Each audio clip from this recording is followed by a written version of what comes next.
Good morning, students. Today we will discuss about sixth class mathematics lecture. So in the previous lecture, we will see some rounding of question, some estimation of sum, estimation of difference, estimation of two products number, and estimation of division also. So now today our next topic is use of brackets. So हम bracket का किस तरीके से use करते हैं? So firstly turn everything inside the bracket into a single number and then do the operation outside. So जब भी आपको numbers में ब्रैकेट दी हुई मिले तो आपको ब्रैकेट के अंदर जो चीजें हैं उनको पहले सोल्व करना है। आपको ब्रैकेट के अंदर जो इनसाइड ऑपरेशन है उनको कंप्लीट करना है और ब्रैकेट को सिंगल वन नंबर में कंप्लीट करना है। सिंगल वन नंबर में क्या करना है, बना लेना है। मतलब ओवरऑल अगर देखें तो पहले ब्रैकेट को सोल्व करना है, फिर हमें अदर ऑपरेशन को क्या करना है, उस पे लगाना है। जैसे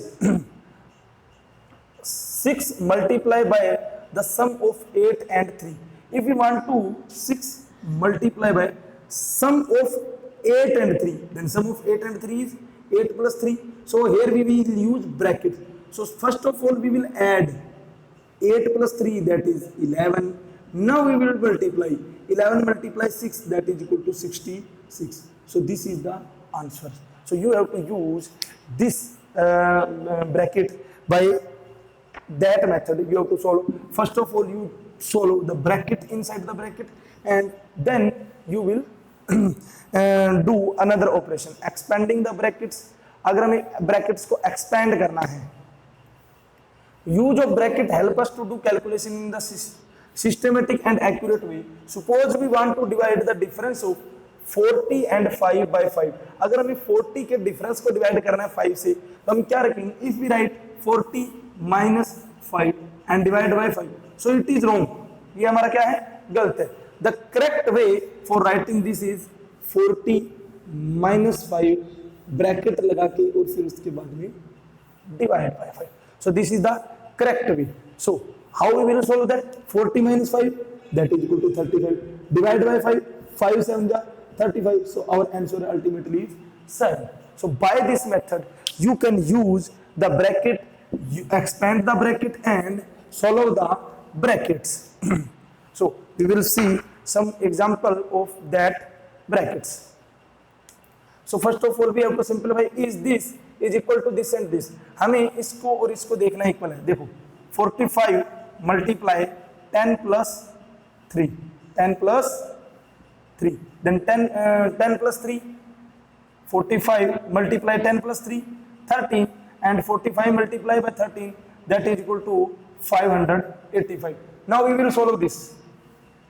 45 multiply by 10 plus 45 multiply by 3, then 45 10 के साथ multiply 450 plus 45 3 के साथ multiply 135. If we add these two numbers we will also get 585. So this is and this both are equal, this and this both are equal. So हम इसको ये right कर सकते हैं 45 इंटू में ब्रैकेट में 10 plus 3 is equal to 45 into में 10 plus में 45 इंटू में 3. So this is the use of bracket. This is the use of brackets. So now we will discuss further basic. So in today's lecture we will also see what is Roman number. Roman numeral you will be studying in your previous lecture. So today we will also see what is Roman numeral. To represent any set of number, people in ancient India used digits 10. So हमें कोई भी अगर number को represent करना था तो हम इन 10 digits का क्या करते थे, यूज करते थे 0 से लेकर और 9 तक. Numeral formed by these digit were called Hindu Arabic numeral. और इनको हिंदू अरबिक नुमेरल बोलते हैं. जो 0 से 9 तक है इनको क्या बोलेंगे, हिंदू. हिंदू अरबिक क्यों बोलते हैं, क्योंकि पहले हिंदू के द्वारा यूज किए गए, उसके बाद में अरबियन के द्वारा यूज किए, तो इसीलिए इनको क्या बोल दिया, Hindu Arabian numeral. Roman people had a different system of numeral. Roman जो पीपल थे उनका जो नुमेरल का सिस्टम था वो अलग था. They used only 7 symbol to write the numeral of for a number. These symbol are given below. वो कुछ सिंबल्स को यूज करते थे नंबर को राइट करने के लिए, तो हम वो नंबर देखेंगे, ठीक है. सो फर्स्ट जो 1 है वो रिप्रेजेंट किया जाता था I से, 5 रिप्रेजेंट किया जाता था V से, 10 रिप्रेजेंट किया जाता था X से, 5 will be represented L, 100 will be represented C, D will represented by 500 and 1000 will be represented by M. So these are the Roman numerals that will be represented by Roman peoples. So we will see some rule. We will see some rule that we use to write our number into a Roman numeral. So हम कुछ rules देखेंगे जिससे जो हमारे number है, जैसे अगर आपको बोल दिया जाए 40 को आप रोमन सिस्टम में लिखो तो उसको कैसे राइट करोगे, उसके लिए हम कुछ रूल डिस्कस करेंगे. So what is our first rule? If the symbol is repeated, अगर हमारा सिंबल रिपीट हो रहा है, its value added as many times as it occurs. तो इसकी वैल्यू क्या होगी? ऐड होगी. जैसे मान लो एग्जांपल के लिए आई दो बार है, देन आई वन 1 + 1 2, क्योंकि आई किसको रिप्रेजेंट करता है? 1 को रिप्रेजेंट करता है. देन 1 + 1 हमारा क्या हो जाएगा? 2. आई 3 बार ऐड होगा तो 3 हो जाएगा. x किसको रिप्रेजेंट करता है? 10 को. That means 10 + 10. So 10 + 10 will make 20. So this is our first rule. Now rule second, a symbol can not repeated more than 3 times. जो हम सिंबल को रिपीट करते हैं वो हमारे 3 टाइम्स रिपीट नहीं होंगे, ठीक है. But the symbol V, L and D are never repeated. और जो हमारे सिंबल V, L और D है इनको तो हम कभी रिपीट ही नहीं करते. लेकिन जैसे X है तो X को हम 3 टाइम्स रिपीट कर सकते हैं, 4 टाइम नहीं लिखेंगे. This is wrong. Okay, now this is the rule second. Now what is the third rule?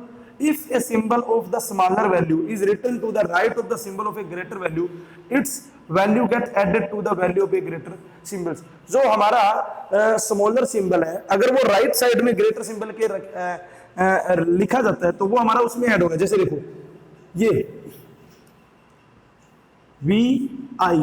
V का मीनिंग 5, I का meaning 1, 5 + 1 will 6. So this is our third rule. Now what is fourth rule? If a symbol of smaller value is written on the left of the symbol of the greater value, its value is subtracted from the value of the greater symbol. देखो इसी में हम क्या करते हैं, V and I पहले लिखते हैं. इसका मीनिंग क्या? 5. अभी प्लस हुआ था, आगे लिखा गया है तब माइनस होगा, तो ये क्या बनेगा हमारा? 4. So this is rule fourth. That is, if we want to accent 40 भी क्या होता है हमारा? X L, sorry L X, ठीक है. देखो L किसको रिप्रेजेंट कर रहा है? 50 को. L किसको रिप्रेजेंट कर रहा है? 50 को. माइनस में X आगे है, देन सब्ट्रैक्ट होगा, then 50 - 10 that will make 40. So XL किसको रिप्रेजेंट करेगा? 40 को रिप्रेजेंट करेगा. So this is our fourth rule. This is our fourth rule.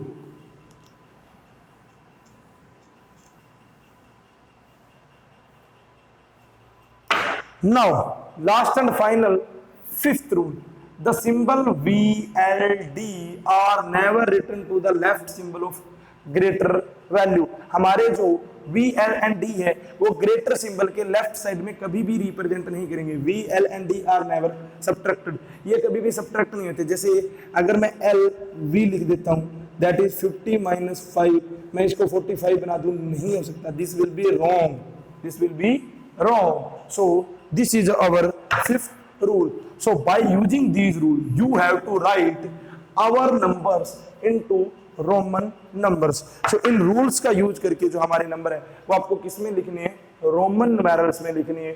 So this is the chart given. You have to form Roman numerals. So this is the end of your lecture. Now you have to complete exercise 1.5 and today your first chapter will be also completed. So आज हमने हमारा जो first chapter है वो भी complete हो गया है. आपको एक्सरसाइज 1.5 के क्वेश्चन करने हैं. This is your today's homework and this is the end of your lecture. Thank you.